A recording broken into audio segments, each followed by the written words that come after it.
दिहाड़ी मीडिया आप देख रहे हैं। आज की बड़ी अपडेट आपके लिए काफी महत्वपूर्ण अपडेट है। आज हम ई श्रम कार्ड के बारे में बात करेंगे। अगर आपने ई श्रम कार्ड बना लिया है तो भी आप इस वीडियो को जरूर देखना। ई श्रम कार्ड आपको आने वाले दिनों में कितना फायदा देने वाला है, और जिन्होंने कार्ड नहीं बनवाया है उनके लिए भी यह वीडियो काफी ज्यादा महत्वपूर्ण रहने वाला है। आसान भाषा में और काफी कम समय में आपको ई श्रम कार्ड के फायदे गिनाएंगे। देखिए, केंद्र सरकार द्वारा 4-5 महीने पहले लॉन्च किए गए ई श्रम पोर्टल पर पंजीकरण कराने वाले श्रमिकों की संख्या 16 करोड़ से अधिक पहुंच गई है, और इनमें अकेले उत्तर प्रदेश के 5 करोड़ के लगभग श्रमिक है। क्योंकि यूपी में अभी हाल ही में योगी सरकार द्वारा श्रमिकों को 500 रुपए महीने देने की घोषणा के बाद पोर्टल पर रजिस्ट्रेशन की बाढ़ आ गई थी। क्योंकि माना जा रहा है ई श्रमिक कार्ड वालों को आने वाले दिनों में सरकार कई बड़ी योजनाओं का फायदा देने वाली है। तो देखिए, सबसे पहले हम जानते हैं कि ई श्रमिक कार्ड कौन कौन बनवा सकता है।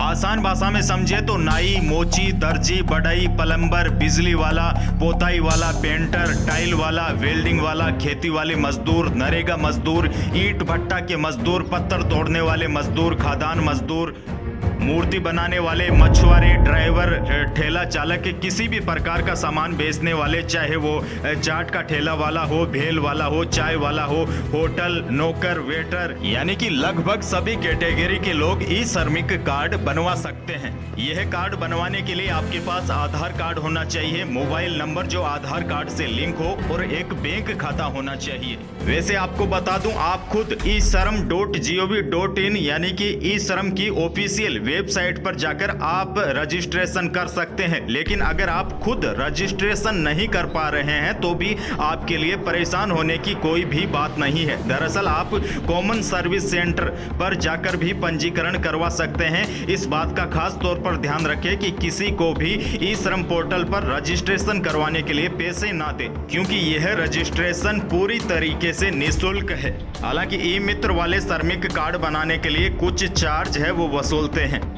चलिए अब ई श्रम कार्ड के फायदे जान लेते हैं। तो देखिए, आपने देखा होगा समय समय पर केंद्र या राज्य सरकारों की तरफ से कई योजनाएं आती है, और कोरोना संकट के दौरान भी लोगों को अनाज का वितरण किया गया था, जिसका कई लोगों को फायदा भी मिला। और ठीक उसी तरह श्रमिक इस कार्ड के जरिए देश में कहीं भी सरकारी योजनाओं का लाभ उठा सकते हैं, और कोई नई योजनाएं लाई जाती है सरकार की तरफ से तो रजिस्टर्ड लोगों को इसका पूरा और डायरेक्ट सीधा फायदा मिलेगा। अगर सरकार असंगठित क्षेत्रों में काम करने वाले श्रमिकों को सीधे तौर पर कोई लाभ देना चाहती है तो काफी आसानी से कामगार इसे ले सकेंगे। और देखिए, अभी देश में लगभग सभी लोगों को एक समान मात्रा में राशन मिलता है, चाहे वो संगठित क्षेत्र में काम करने वाले लोग हो या फिर असंगठित क्षेत्र में काम करने वाले लोग। लेकिन ई श्रम कार्ड के डेटा के आधार पर जो सरकार के द्वारा एकत्रित किया गया है, यानी कि दूसरे लोगों की तुलना में असंगठित क्षेत्रों में मजदूरी करने वाले लोगों को शायद इसका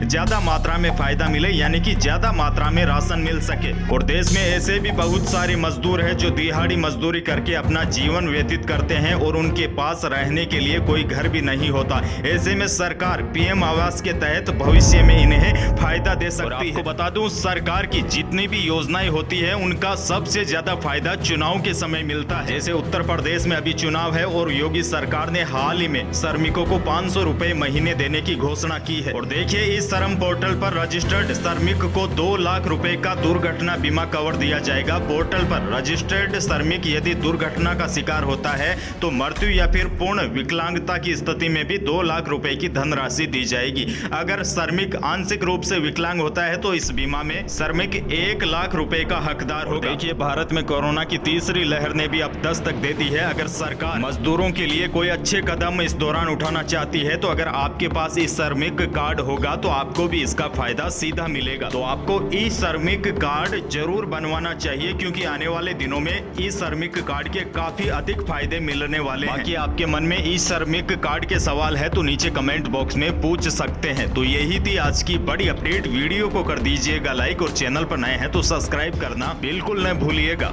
धन्यवाद।